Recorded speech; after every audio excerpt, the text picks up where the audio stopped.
তেমনি ইমানের অপর নাম আকিদা। এটা যার ঠিক ওটাও তার ঠিক। যার আকিদা সুন্দর হবে তার ইমান মজবুত হবে। যার ইমান যত মজবুত হবে তার প্রত্যেকটা আমলে তত লজ্জত হবে। কোরআন তেলাওয়াতে লজ্জত পাবে, নামাজে লজ্জত পাবে, আলিমে দিনের চেহারা দেখে লজ্জত পাবে। যার ইমান যত মজবুত হবে ইবাদতে তার তত ধ্যান ও তৃপ্তি পাবে। আর যে যত তৃপ্তি সহকারে ইবাদত করতে পারবে তার ভিতরে বিনয় তত আসবে। আর বিনয় যার কাছে যত বেশি থাকবে আল্লাহর কাছে কবুল ও মকবুল হবে সেই বান্দা। প্রশংসা ওই আল্লাহ যে আপনার আমার কোনো যোগ্যতা নাই ওই নবীর গোলাম হবার, যিনি জবানে কবর ডাঙাকে বলে দেন জান্নাতের টুকরা, তো জান্নাতুল বাকি হয়ে যায়। জোরে পড়তে হবে সুবহানাল্লাহ। ওই নবীর আপনি আমি গোলাম যে নবী পাক সাহিবে লাওলাক সুবহানাল্লাহ মেম্বারের সামনের জায়গাকে বলে দেন যে জান্নাতের টুকরা, তো রিয়াজুল জান্নাহ হয়ে যায়। যে সাহাবীকে বলেন জান্নাতি, তো সে জান্নাতি। যে রসুল পাক ও প্যারা রসুল পাক সাহিবে লাওলাকের কেউ যদি তাওহীন করে, মুখ বেঁকিয়ে বেঁকিয়ে কথা বলে, নবী আমার যদি বলেন কোন কাজালিক, তো অমনি হয়ে যায়, আর এদিক সেদিক হওয়ার আর কোনো উপায় নেই। ওই নবীর আপনি আমি গোলাম যে নবী পাক সাহিবে লাওলাক সুবহানাল্লাহ বিহামদি চন্দ্রের দিকে ইশারা করেন তো চন্দ্র নিজের কলিজাকে ছিঁড়ে দু টুকরা করে দেয়। প্রাণপ্রিয় মুফতি সাহেব বলছিলেন প্যারা রসুলে পাক সাহিবে লাওলাকের শানে পাকে, এ আমার প্যারা ওই নবীর আপনি আমি গোলাম যে নবীর শান ও শওকতকে আল্লাহ পাক এত উচ্চ করেছেন। আজকে রাস্তায় আস্তে আস্তে কোন বদমাইশের আওয়াজ মোবাইলের ইউটিউব থেকে কানে পড়লো তো আমার কলিজা পর্যন্ত কেঁপে গেল। তার এত বড় সাহস, সে বলে মোহাম্মদ মোহাম্মদ মোহাম্মদ, এই নামে কোনো বরকত নাই। হায় হায় আল্লাহ, চোখের ব্যাপার, দেখার ব্যাপার, মোহাম্মতের ব্যাপার। হ্যাঁ সুবহানাল্লাহ। এমনও মানুষ আছে বলে আমার বেটার চেহারা দেখে যদি বাইরে যায় তো সেদিন রোজগার বেশি হয়। যদি বোচার চেহারা দেখে বাইরে গেলে রোজগার বেশি হয়, তো যার কারণে আল্লাহ পাক সারা জাহানকে সাজিয়েছেন তার শান কত হবে। রসুলে পাক সাহিবে লাওলাকের শান সুবহানাল্লাহ বিহামদিহি। কবি নজরুল ইসলাম বলেছিলেন কে নবী মোর পরশমণি, নবী মোর সোনার খনি। সুবহানাল্লাহ। এইটাকে নিয়ে বলতে আছে সিদ্ধ ভরা আছে। আরে শোন, নবী পাক সাহিবে লাওলাকের শান এমনি, আপনি অবশ্যই পরশমণি, আপনি তাহির মতে তাহির মতে আপনার হাতে যে হাত লাগিয়ে দিয়েছে সে পর্যন্ত পবিত্র হয়ে গিয়েছে। ওই ব্যক্তি যার হাতে হাত লাগিয়ে দিয়েছে সেও পবিত্র হয়ে গিয়েছে।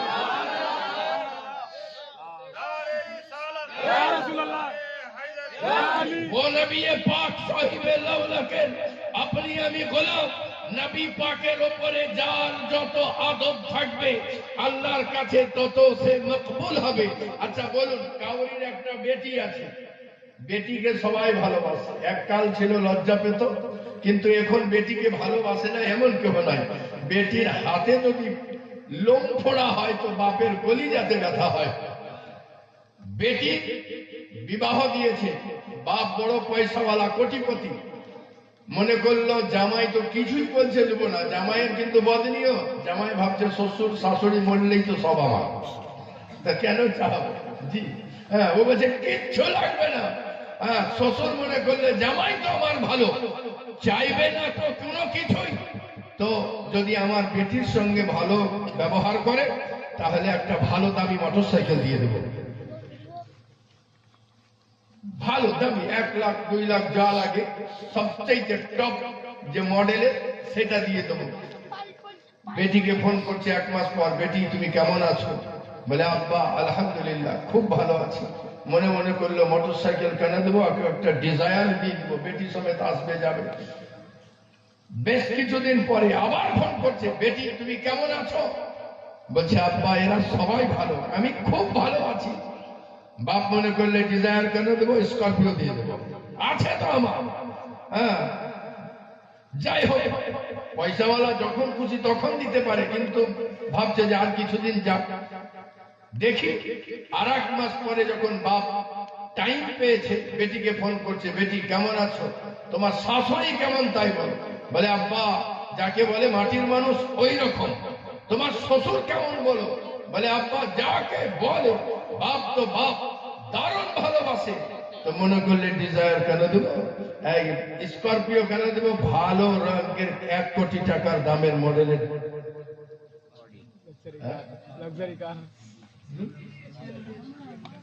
বলছে BMW, যা বলেছেন সুবহানাল্লাহ। আচ্ছা তাই নয়, দিয়ে দেবো সুবহানাল্লাহ। যখন 4 মাসের পরে ফোন করছে, বেটি কেমন আছো, আরে শব্দ কেমন আসছে, কথা বলো। বলছে আব্বা এরা কেউ ভালো নয়। আচ্ছা বলেন BMW দিবে, ডিজায়ার দিবে, কি দিবে? আপনার বেটি হলে কি দিবে? সাইকেল। আমি বাংলাদেশের কাছাকাছি শেখপাড়া বলে গ্রামে বলছি, তোমার বেটি হলে কি দিতে? বলে হুজুর ওকে সাইকেলের ভোল্টেজ পর্যন্ত দিব না, যার কারণে দিব তার সঙ্গেই যখন সম্পর্ক নাই, দেওয়ার কোনো প্রশ্নই নাই।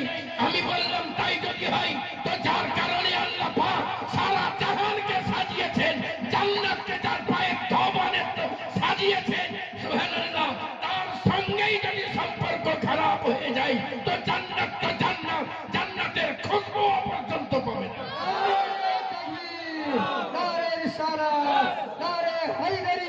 नबी का दामन, अली का दामन, हुजूर अली दस्तगीर का दामन। आज तमाम जहाने फितना, सब जगह এমন একটা অবস্থা, সিচুয়েশন তৈরি হয়ে গিয়েছে। এ আমার প্যারা, আপনি আমি মনে করতে আছি তাই তো, তারাও তো কোরআন খুলেই বুঝাচ্ছে, হাদিসে পাকের পেজ নম্বর তুলেই তো বলছে। তাহলে কি করে বলতে আছে? অবশ্যই সুবহানাল্লাহ, সুন্নি আলেমরা যখন বক্তব্য রাখেন তখন পেজ নম্বর বলেন না। সুন্নি আলেমরা যখন বলেন তো হাদিস ও কোরআন থেকে তো বলেন, কিন্তু পেজ নম্বর বলেন না। কিন্তু এরা তো পেজ নম্বর বলে বলতে আছে, তাহলে কাটটা মানি। এ আমার প্যারা শুনুন, সুবহানাল্লাহ বিহামদিহি আল্লাহু আকবার।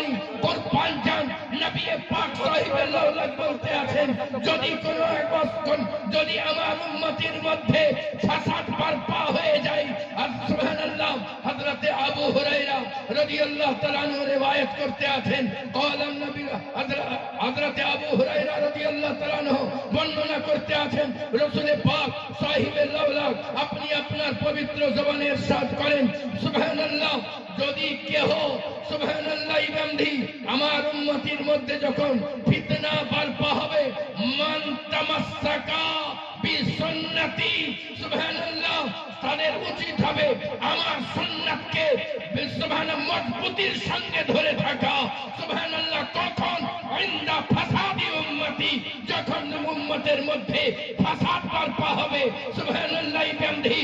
আমি একটা কথা জানতে চাই, চাহে আখি সিরাজে পাক হন, চাহে আলাউল হক পান্ডুই হন, চাহে সুবহানাল্লাহ মখদুমে সিমনান হন, চাহে দুলহা মিয়া হন, চাহে গোলাম আলী দস্তগীর হন, চাহে গৌসে পাক হন, চাহে খ্বাজায়ে খ্বাজগান হন, চাহে আলা হযরত হন, যারা আল্লাহর ওলি হয়েছে, নবীর সুন্নাতকে নিজেকে জিনাত দিয়ে সাজিয়েছে, তবে আল্লাহর কাছে কবুল ও মকবুল। আল্লাহু আকবার, ইয়া রাসূলুল্লাহ, ইয়া আলী, তার কারণ আল্লাহ আব্দুল কাদের জিলানীকে কবুল এই জন্য করেছেন, হে আব্দুল কাদের তোমার জিন্দেগিতে সুন্নতে মুস্তাফা চমক আসতে আছে, সিরাতে মুস্তাফা ঝলকাতে আছে, এই জন্য কবুল ও মকবুল করে নেওয়া হয়েছে। যে আল্লাহর বান্দা যত সুন্নতের উপরে আমল করেছে, আল্লাহ তাকে তত উঁচু মাকাম আতা করেছে। আচ্ছা এহেন বান্দাদের যদি আমরা অনুসরণ করে চলি তো অটোমেটিক অজান্তেই বহু সুন্নতের উপরে আমল হয়ে যাবে, বহু সুন্নতের উপরে আমল হয়ে যাবে। যদি একটা সুন্নতের উপরে আমল করি, একটা সুন্নতের উপরে আমল করি, তাহলে কি হবে? সুবহানাল্লাহ ওয়া বিহামদিহি আল্লাহু আলী নবী আমার বলেন ফলাহ, তাদের জন্য আজরুন সওয়াব রয়েছে। কি? মিয়াতি শহীদ, 100 শহীদের জোরে পড়তে হবে সুবহানাল্লাহ। এ আমার যারা একটা সুন্নতের উপরে আমল করলে যদি 100 শহীদের সওয়াব হয়, তো যারা নিজের জিন্দেগিতে নবীর সুন্নাত দ্বারা সাজিয়ে দিয়েছে ও আব্দুল কাদের জিলানীর মান ও সম্মান কত উচ্চ হবে। আজ বলতে আছে আল্লাহর ওলিরা মরে গেছে, পচে গেছে। সুবহানাল্লাহ। আল্লাহ আল্লাহ বলেন ওদের কথা বাদ দেন। আচ্ছা এই টাইমে যদি আমার বক্তব্য শুনতে শুনতে আপনাদের কেউ পকেট মেরে নেয় আর টুক করে ধরতে পারেন তো কি করবেন? ভিতর ভিতরে গুতাবে, আমার দিকে তাকাবে আর গুতাবে, বলে পীর সাহেব ওকে নিয়ে চলে যাও, নিয়ে চলে যাও। এমন মার মারবে ও যদি চালাক হয় তো অজ্ঞান হবে, আর যতক্ষণ অজ্ঞান না হবে ততক্ষণ খাবে। এমন মার মারবে যা মরবেও না আর বাঁচবেও না। জি, মরবেও না আর বাঁচবেও না। এ হামান, এ শাদ্দাদ, এ নমরুদ, মরে যদি যাবি তো জাহান্নামে মার খাবে কে? মরে যদি যাবি তো জাহান্নামে মার খাবে কে? আর এই মসজিদের ঝাড় দেনেওয়ালা, এ শাহী ঘরের খিদমতে গারেরা, মরে যদি যাবা তো হুরকে লিখা করবে কে? আমরা তো মসজিদের ইমামের লেগে রেখে দিয়েছি। আমার রামপুরহাটের কাছে কুতুবপুর বলে গ্রামে দেখছি এত ধুলা জড়ো মসজিদের কাছে। তাহলে এগুলো কি গো? যার বলেন না মৌলভী সাহেব আসেনি, মৌলানা সাহেব আসেনি, তো ইটা কেন? তো বলছো আসবে তবেই না ঝাড় দিবে। আরো হতভাগা, ও আলিম আছে, ও জ্ঞানী আছে, ও পণ্ডিত আছে। তোর চাকরি করে মনে করিস না তোর মসজিদে আছে বলে ঝাড় দেয়, এই জন্য ঝাড় দেয় না। ও জানে মসজিদকে ঝাড় দিবে, নবী আমার বলেন হুরদের সঙ্গে তার নিকাহ পড়িয়ে দেওয়া। আচ্ছা, হুরদের সঙ্গে নিকাহ পড়ি জাহান্নামে থাকবে না জান্নাতে থাকবে? হুর কোথায় থাকবে? তাহলে এক কথায় নবী আমার বলে দিলেন মসজিদ যারা ঝাড় দেয় তারা জান্নাতে। জোরে পড়তে হবে সুবহানাল্লাহ, জোরে পড়তে হবে সুবহানাল্লাহ। এ আমার প্যারা, যে মসজিদের জন্য আপনারা দান করছিলেন এই মসজিদের শান বড় উচ্চ, জোরে পড়তে হবে। জি, পীররা হয় কঞ্জুস, পীররা আর বলতে পারবেন না, আর আলিমরা হয় দাতা। একটা মশলা জিজ্ঞাসা করেন, আমি শুধু বললাম মেয়েদের, আর উনি 50টা বলে চলে গেল। একটা পীরের কাছে ওজিফা বাহির করেন না তো, জি হুজুর আমাকে একটা ওজিফা দেন, 10 দিন ঘোরাবে, 10 দিন ঘোরাবে। হ্যাঁ, তারপরে ভাববে আপনাকে দিবে কি দিবে। জি, আলেমরা হলে দাতা। সুবহানাল্লাহ। এক পীর খুব কঞ্জুস ছিলেন, বুঝেছেন যে মসজিদ তৈরি করবে আল্লাহ তাকে জান্নাত দিবেনি। এবার তো জোরে পড়েন সুবহানাল্লাহ। বাড়িতে যে সুবহানাল্লাহ পড়বেন, জোরে পড়েন সুবহানাল্লাহ। ও মনে করলে যদি মসজিদ তৈরি করলে পয়সা লাগালে যদি জান্নাত হয়, এই জান্নাতের কাউকে ভাগি আমার টাকাতে কেন ভাগবে? নিজে মিস্ত্রিগিরি শিখলেন, শিখার পরে নিজেই সুরকি মানে কি বলে ইট সাজান, মশলা তৈরি করেন, নিজেই ইট দিতে দিতে মাস 3 লাগুক, 4 মাস লাগুক, আর বছর লাগুক, যা লাগবে লাগুক, এমনি করতে করতে একটা মসজিদ সম্পূর্ণ ঢালাই নিজে একাই কষ্ট করে কমপ্লিট করে দিলেন। এবং ছাদ দেওয়ার পরে যে চারিদিকে একটা ইট সাজায়, আমাদের ওদিকে বলে বাঁধনা, আপনাদের ওদিকে কি বলে? জি, চারিদিকে একটা করে ইট দেয়, পানি দিবে, এবার বাঁধনা। সাইড বাঁধন জি, এখন এই বাঁধনা দিতে দিতে একটা ইট স্লিপ করে নিচে পড়ে গেছে। এত কষ্ট করেছে পীর সাহেব। পীর সাহেব দেখছি একটা লোক যাচ্ছে, যাই ইটটা তুলে দাও তো। বলছে তুমি না মনে আমি তুলব। বললাম টাকা দাও, তখন বলছে না 1 টাকাও কাউকে নেবো না। তো তোমার ইট কেন তুলে দেবো? না মনে আমি, তুমি জান্নাত দাও। বলছে ভাই দেন না, একটা ইট। আর ই মনে মনে করছে পীর সাহেব একটাই তুলি, আর কি হবে? আরে দাও না, ই মনে করলে পীর মানুষ বলছে যখন তুলি। বিসমিল্লাহির রহমানির রহিম। ওই রাতে পীর মুর্শিদ আল্লাহর ওয়াদা স্বপ্ন দেখতে আছে যে আল্লাহ পাক বলছেন যাও তুমি মসজিদ তৈরি করেছো, জান্নাতে প্রবেশ করে যাও। এখন যেই দেখছে যে দোলনাতে ওই লোকটা দুলছে, বলে তুই এখানে কি করে? বলে মনে নাই বাঁধনার ইটটা তুলে দিয়েছে। জোরে পড়তে হবে সুবহানাল্লাহ। ঈমান রাখুন, যদি আপনার টাকা হালাল হয় অবশ্যই আল্লাহ পাকের জাযা আপনাকে আতা। সুবহানাল্লাহ বিহামদিহি আল্লাহু আকবার। এ আমার প্যারা সুবহানাল্লাহ।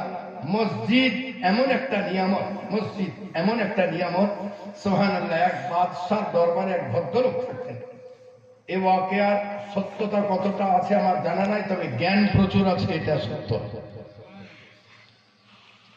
আপনি বাদশার দরবারে কাজ করতে লাগলেন। বাদশাহ কোন একটা মিস্টেকের কারণে বাদশাহ বললেন যে কাল সকালবেলায় যেখানে পাবো তোমার গর্দন উড়িয়ে দেবো, আমার রাজত্ব থেকে বেরিয়ে যেতে হবে। বললে বাদশাহ আপনার রাজত্বে যদি 3 দিন হেঁটে যায় তাও তো রাজত্ব শেষ হবে না। এ তো আমাকে মারার একটা বিরাট প্ল্যান, তার থেকে ভালো এখনই কেন? আমি কি করে 1 রাতের ভেতরে পার হব? বাড়ি এসেছি, কাঁদতে আছি। বেটি বলতে আছেন আব্বা কান্নার কারণটা কি?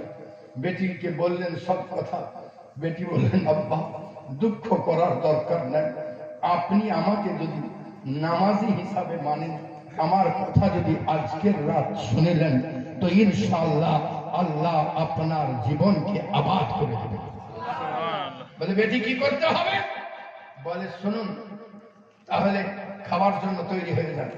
একটা রুটির 3 ভাগ নিজে নিলেন, 4 ভাগের 1 টুকরাও রাখেন, বাপকে দিয়েছে। তো বাপ হাসছে, এখনই কাঁদছিলেন, এখনই হাসছেন। বলে বুঝতে পেরেছি, মৌ যখন আসে তখন রুজি কমে যায়, তোমার রুটি দিয়া দেখি বুঝতে পারছি কালার টুটি থাকবে না। বলছে আব্বা আপনি ওয়াদা করেছেন যে আমার কথা শুনবেন। তো বলে হ্যাঁ বেটি ওয়াদা করেছি। ওই সামান্য টুকরা রুটি খেয়ে সামান্য পানি পান করে বেটি বললো আব্বা মসজিদে প্রবেশ করে যান, আর যতক্ষণ না আমি বলবো ততক্ষণ মসজিদ থেকে বের হবেন না, তাতে যতক্ষণ হোক আপনি মসজিদেই থাকবেন। বলে বেটি তাহলে তো কাল সকালে, তুই তো ভালো প্ল্যানিং আছে, কালকে তো আমাকে সামনেই পাবে, মা মেরে দেবে। বলে আমি তো বললাম কাল সকালবেলায় দেখা যাবে, কিন্তু মসজিদ থেকে বার হবেন না। বেটিও জানলো, তার বাপও জানলেন কি বেটি বড় বিচক্ষণা পণ্ডিতা আছেন। আপনি সোজা মসজিদে গেলেন, সারা রাত কাঁদতে থাকলেন আল্লাহর কাছে, আর বিগত জীবনের গুনাহ মাফির জন্য আল্লাহর কাছে তওবা করতে থাকলেন। সকালে ফজরের নামাজ হয়েছে, এদিকে সবাই খুঁজতে শুরু করে দিয়েছে। এক বদমাইশ ছিল, বলছে এমনটা নয় তো যে আমরা খুঁজে বেড়াচ্ছি ও বাড়িতে ঢুকে গেছে, তোরা যা খুঁজবে আমি কিন্তু যাবো। ও বাড়ির সামনে এসে দেখে মসজিদে দাঁড়িয়ে আছে। তো বলছে ধর, আল্লাহ ওকে ধর বলেছে, ও নিজের আল্লাহ বলে তাহারিমা বেঁধে দিয়েছে। কতক্ষণ কত লম্বা করে পুরা কোরআন তার পড়বি না, দাঁড়িয়ে থাকছি আমরা তালওয়ার নিয়ে। সুবহানাল্লাহ। ই যেমনই সালাম ফিরে দেখছে তো জানালার ওই পারে আর 2-3 জনা দাঁড়িয়ে আছে, তাড়াতাড়ি সালাম ফিরে আবার আল্লাহ ইহা নামাজ আর থামায় না। এরা 8টা 9 10 11 এরা বাদশাকে খবর দিলে বাদশাহ ই তো বদমাশি করছে, আমাদেরকে যেমন দেখছে তেমনি সঙ্গে সঙ্গে নিয়ত করে নিয়ে তাহারিমা বেঁধে নিচ্ছে। সুবহানাল্লাহ। যেমনই বলো বাদশাহ বললেন যাও ওকে টেনে বার করে দাও। একজন মুফতি ছিলেন, বললেন বাদশাহ খবরদার এই ভুল করবেন না, মসজিদ থেকে যদি টেনে একজন নামাজিকে বার করেন আপনার রাজত্বের तमाम মুসলমান আপনার রাজত্বকে টুকরা টুকরা করে দেবে। এই ভুল কোন অবস্থায় করবেন না। মুফতি সাহেবের কথা শুনে থমকে গেল। মুফতি সাহেবকে বুদ্ধি চাইতে আছেন, তুমি তাহলে বলো ওকে কি শাস্তি দেওয়া যায়, কেমন করে। তখন বাদশাকেও তো অনেকে ভালোবাসে, বাদশাকে বলছে, বাদশাহ ও তো কোনোদিন নামাজ পড়তো না, আজকে যখন বদমাশি করছে তখন আমাদের কোনো দাম রাখবে, তাহলে চালে না মসজিদ থেকে বার করে নিয়েছে মার। হ্যাঁ, যে যেমন বুদ্ধি দিতে আগে বৃদ্ধ বুড়ো এক কোনায় বসেছে, উনি কোনো কথা বলেন না। বাদশা মনে মনে করছেন এই বুড়াই যদি লটাপটি লাগায় তো বুড়াই লাগাবে। বৃদ্ধকে জিজ্ঞাসা করলো, সবাই তো পরামর্শ দিল, তুমি কিছু বলো। বলে, বাদশা আমি যদি জবান খুলি তো আপনার বিপক্ষে যাবে, এই জন্য চুপ করে বসে আছি। বলে, আমি সেটা প্রথমে বুঝে নিয়েছিলাম তোমার চেহারা যে এরকমই হবে। বাদশা বললেন, তাহলে বলো তো শুনি। বলে, বাদশা যখন কেউ মসজিদে নামাজে নিয়ত করে দাঁড়িয়ে যায়, ওই টাইমে যদি আপনি রসগোল্লা দেন তো খাবে? বলছে, না খাবে না। বলে, বাদশা আপনার রাজত্ব, হুকুমত আপনার, যখন নামাজে কেউ দাঁড়িয়ে যায় ওই টাইমে যদি বলেন তোর জন্য শাহী পোশাক নিয়ে এসেছি, নিয়ে এলে তো নামাজ ছেড়ে ও নেবে, যদি নামাজি হয়। বলে, কখনো নেবে না। বলে, বাদশাহ যখন আল্লাহু আকবার বলে ওই টাইমে আপনার দাদর নাম নেওয়া যাবে? বলে, না। বলে, রুকুতে তাসবির টাইমে আপনার দাদির নাম বললে যাবে? বলে, না। বলে, সাজদার সময় আপনার নানির নাম বললে, নানার নাম বললে হবে? বলে, না। বলে, কেন? বলে, ওখানে একমাত্র আল্লাহর হুকুম চলে। বলে, বাদশাহ তাহলে মেনে নিন যে আপনার রাজত্ব ছেড়ে দিয়ে আল্লাহর রাজত্বে আপনার রাজত্ব ছেড়ে দিয়ে আল্লাহর রাজত্বে পৌঁছে গিয়েছে, যেখানে একমাত্র তারই হুকুম চলে আর কাউরের হুকুম চলে। বাদশা বললেন, আমার রাজত্বে এত বুদ্ধিমান ভরা আছে, তাহলে ডেকে নিয়ে আসো। বাদশা বললেন যে এই বুদ্ধি কে দিল? তো দেখছেন একবার তো গোলমাল করেছি, এখন যদি বলে বুদ্ধি আমার, আর তারপরে যদি এইরকম বুদ্ধি আর না দিতে পারি তো সেদিন তো গর্দন যাবে। ভয়ে ভয়ে বলছে, এটা আমার বেটি বলেছে। বাদশাহ তলোয়ার মেয়াল থেকে বার করেছেন যে আমার বেটার সঙ্গে তোমার বেটির বিবাহ দিবা, যদি না বলো তো গর্দন উড়িয়ে দেব। ও বলছে, বাদশাহ একটু দাঁড়িয়ে যান। মসজিদের মধ্যে প্রবেশ করে টাটকা ওযু করে মসজিদের মধ্যে প্রবেশ করে সাজদায় পড়ে যায়, আল্লাহকে বলে, মাওলা তুমি গফফার, তুমি সত্তার, তুমি করিম, তুমি রহিম। এতদিন কিছুক্ষণের জন্য আমি সুবহানাল্লাহ জান বাঁচাবার জন্য তোমাকে সাজদা করেছি, সেই সাজদার কারণে যদি এত ইজ্জত দাও তো মাওলা আমি যদি তোমাকে রাজি করার জন্য এমনটা কাজ করতাম তো কতই না জানি সম্মান আতা করতে।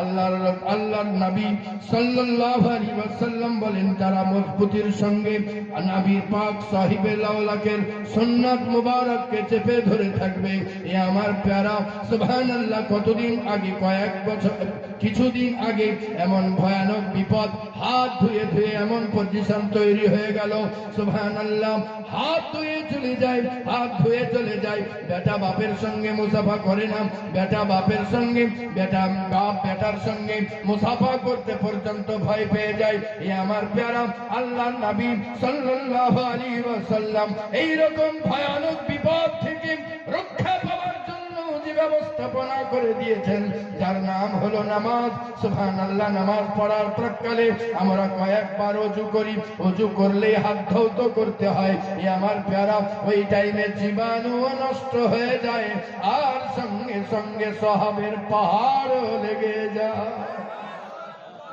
সুবহানাল্লাহ, কত মানুষ আছে, হ্যাঁ, 3 বন্ধু নামাজ ধরেছে কিছুদিন হলো, ছুটতে ছুটতে নামাজে যে শুধু রুকু আর শেষ রাকাতটা পেয়েছে, রুকু আর শেষ, রুকুতে নেই, হ্যাঁ, নিতে মানে সালাম ফেরার পরে ওরা বাকি নামাজটা পড়ার পরে বন্ধুকে এমনি দেখলি বললাম যে ওযু করতে হবে না, ছুট, যদি ওযু করতি তাহলে এটুকুন পেতি। এরকম নামাজ পড়লে হবে না, নামাজ শুধু আল্লাহকে রাজি করার জন্য হবে, জোরে পড়তে হবে। নামাজ হবে আল্লাহকে রাজি করার জন্য, সুবহানাল্লাহ। আর তাদের নামাজের জন্য নামাজ চিৎকার দিয়ে বলতে আছে, শোনো আমি নামাজ এত মূল্যবান, আমি নামাজ যার কাছে থাকি তার চরিত্রকে করি সুন্দর, আমি নামাজ যার কাছে থাকি তার আখলাককে করি সুন্দর, আমি নামাজ যার কাছে থাকি তার পরিবেশকে করি সুন্দর, আমি নামাজ যার ঘরে থাকি তার ঘরানাকে করি সুন্দর, আমি নামাজ যার স্বামী স্ত্রীর দরমিয়ানে থাকি তাদের স্বামী স্ত্রীর মধ্যে মোহাব্বতকে করি সুন্দর, আমি নামাজ বড় মূল্যবান, আমি নামাজ যার পরিবেশে থাকি তার পরিবেশকে করি সুন্দর, আমি নামাজ আমাকে আঁকড়ে ধরে দাও, আমি মূল্যবান সম্পদ। তোমার গায়ের নামাজিকে দেখে আমার বিচার করিও না, আমি নামাজ কত পাওয়ারফুল, আমি নামাজ কত মজবুত, আমি নামাজ কত শান ও মার্তাবা যুক্ত, আমাকে যদি জানতে হয় তাহলে আব্দুল কাদের জিলানীকে দেখো, মুর্দাকে ঠোকর লাগান মুর্দা জিন্দা হয়ে যায়। যদি আমি নামাজ কত পাওয়ারফুল যদি জানতে হয় খাজায়ে খাজগানকে দেখো, সুবহানাল্লাহ ডাক দেন আনা তো পানি দৌড়ে এসে কাতরার ভিতরে ঢুকে যায়।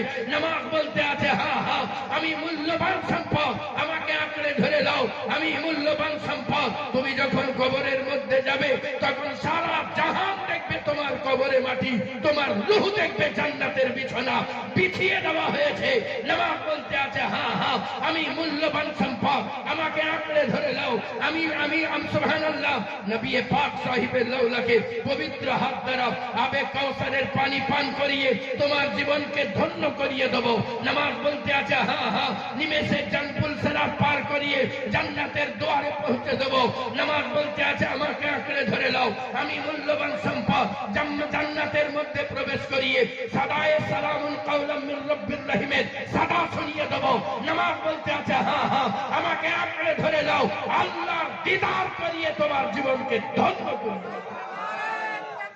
আল্লাহু আকবার, আল্লাহু আকবার, ইয়া রাসূলুল্লাহ। আজ আপনি আমি যে পীরের মুরিদ, সুবহানাল্লাহ গান্ধী, সত্যি দুঃখজনক ব্যাপার। আজ দেখা যায় দুদিন আগে 5 ওয়াক্তের নামাজই ছিল, পীরের হাতে হাত দিয়ে বাইয়াত হওয়ার পরে ওর তাহাজ্জুদের নামাজ পড়ার কথা, ওর ইশরাকের নামাজ পড়ার কথা, কিন্তু যেমন পীরের হাতে মুরিদ হয়ে গেল অমনি সমস্ত নামাজকে ছেড়ে দিল। কিন্তু তার উচিত ছিল সত্যিকারের নামাজি হওয়া। তার কারণ হলো পীরের কাজ হলো দামানে মুস্তাফাকে মজবুতির সঙ্গে ধরিয়ে দেওয়া। যারা একেবারে দুনিয়ামুখী তাদেরকে আল্লাহমুখী করা, আর যারা সংসার ছেড়ে দিয়ে পূর্ণ আল্লাহমুখী তাদের সংসার যেন ভেসে না যায়, এই জন্য সামান্য সংসারমুখী করে দেওয়া। এই আমার প্যারা সুবহানাল্লাহ গান্ধী। কিন্তু আজ কুরবান যান পীরের কাছে মুরিদ হওয়ার পরে হ্যাঁ কানে কানে খাদিমে বলছে, পীর বলে না, খাদিমে বলছে তুমি সাইয়েদের হাতে হাত দিয়েছো, সুদ খাও খা কোনো ব্যাপার না। যাত্রার কাছে হাত দিয়েছো, সাইয়েদের হাতে হাত দিয়েছো। হ্যাঁ জান্নাত তো আদেরই। উনার নবী হলেন জান্নাতের সর্দার, আলী হলেন জান্নাতের সর্দার, ফাতেমা হলেন জান্নাতের সর্দার, হাসান হলেন জান্নাতের সর্দার, হুসাইন হলেন জান্নাতের সর্দার। আর তার ঘরের বেটার হাতে হাত দিয়েছো, সুদ খেলে তুমি জান্নাতে যাবে না? ও মনে করলে তাহলে 1 লাখ কেন 5 লাখ টাকা পাক্কি জাহান্নামে যাবে। এ আমার প্যারা আলে রাসূলকে কারবালার সরজমিনে এই জন্য রাখা হয় নাই যে আপনি নবী পাকের তাওহীন করে নবী পাক সাহিবের লাউলাকে দেওয়া পথ মা তাকুমুর রাসূল ফাখুযহু ওয়া মা নাহাকুম আনহু ফান্তাহু, বস্তি থেকে সরে গিয়ে সুবহানাল্লাহ অন্যত্র জেরা লাগিয়ে দেবেন। এটা আল্লাহর ওয়ালিদের কাম্য নয়। আল্লাহর ওয়ালিদের কাম্য যে নবী যা দেন তুমি নিয়ে নাও, এই মোহাব্বত আপনার হৃদয়ে ভরিয়ে দাও। সুবহানাল্লাহ বিহামদিহি। আমার প্যারা যে পীরের আপনি আমি মুরিদ, তার জন্য জলসা কায়েম করতে আছি। মুরিদ বলতে আছে হলো আমার বাড়িতে বরকত নাই, সুবহানাল্লাহ আমি যদি হতাম তো তাবিজ দিয়ে দিতাম 500 টাকা দিয়ে। কিন্তু পীরও তো পীর ছিলেন। আপনি বললেন আর কি হচ্ছে বলো, বলে হুজুর আর বাচ্চা হয় না, আজ 10 বছর বিবাহ করেছি, সন্তানের মুখ দেখতে পাই নাই। পীর ও মুর্শিদ বলতে আছেন আর কি হচ্ছে বলো, বলে হুজুর শুনবে না ব্যবস্থা করলাম, বলে বলে তো দাও, বলে হুজুর যতই রোজগার করি না কেন মাসের শেষে ধার হয়ে যায়। পীর ও মুর্শিদ বললেন যাও তোমার আমার বাড়ির সামনের দুয়ারে একটা বস্তা টাঙিয়ে দাও, একটা পর্দা টাঙিয়ে দাও। বলে হুজুর তাহলে আপনার বাড়ির পর্দা দেন। গৌসে পাক রহমতুল্লাহ আলাইহি বলেন আমার বাড়ির পর্দা লাগবে না, তোমার বাড়িরই পর্দা লাগিয়ে দাও। সুবহানাল্লাহ। বাড়িতে পর্দা ঝুলিয়ে দেওয়ার পরে 8 মাস পরে গৌস পাকের দরওয়াজাতে মাথা নিচু করে দাঁড়িয়ে আছেন। গৌসে পাক বলেন কি ব্যাপার, কাজ হয় নাই? বলে এটাই তো ভেবে পাই নাই যে আমার বাড়ির ছিঁড়া চটে কি এমন জিনিস ছিল। কে সুবহানাল্লাহ। এই চটটা যদি আপনার বাড়ির হতো তাহলে বলতাম, এই চটটা যদি আপনার বাড়ির হতো তাহলে বলতাম। কে সুবহানাল্লাহ। আলে রসুলের হাতের স্পর্শ লেগেছে, এই জন্য এর শান নিরালা হয়ে গিয়েছে। এটা আপনার বাড়ির যদি চট হতো তাহলে ভাবতাম। কে সুবহানাল্লাহ। বন্ধি আওলাদে হাসান রয়েছেন, মুত্তাকি রয়েছেন, পরহেজগার রয়েছেন, আল্লাহর ওলি, আল্লাহর মাহবুব রয়েছেন। আপনার হাতের বরকত তো হবে, কিন্তু আমার বাড়ি ছিঁড়া চটে কি ভরা ছিল? হুজুর বলতে আছেন না না, তোমার বাড়িতেও কিছু নাই, তোমার বাড়ির চটেও কিছু নাই। তোমার বাড়ির সামনে এক বেনামাজির বাড়ি ছিল, এক